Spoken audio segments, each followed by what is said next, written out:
Hello guys, we're having the first hands-on experience with the new soundbar Q990F from Samsung for the year 2025. We see some minor changes here on the buttons compared to the last years. The thickness of the soundbar is a bit larger, let's say in few millimeters than the last years.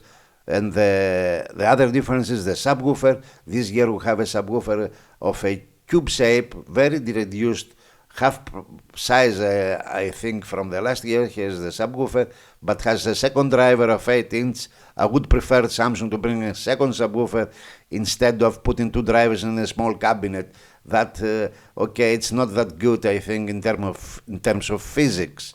Here is the rear channels, the rear speakers, which are exactly the same as the previous ones, but this one has different code. Probably they are not compatible with the previous year's soundbars of this 990.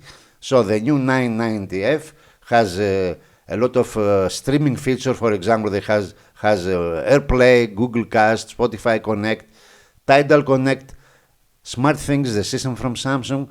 It's as I said, Roon Ready.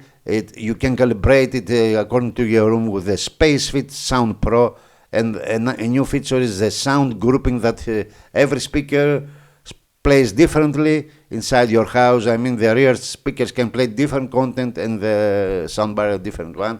This is a Eclipsa audio demo now. It's compatible with stereo. The first video is a song called Supernova from aespa, if you know, the K-pop group. This is a YouTube video, so there will be 2-channel audio from our Q Symphony. Let's go. So we're doing a stereo test and a surround test with Eclipsa audio. Some kind of supernova. Watch out. That was the stereo test. Now the surround.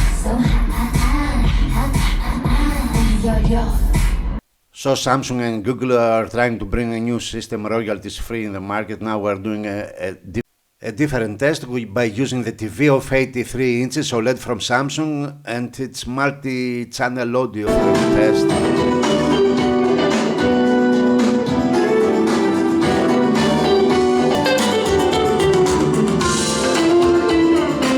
That's all, folks. Thanks for watching. That was a presentation of Q990F.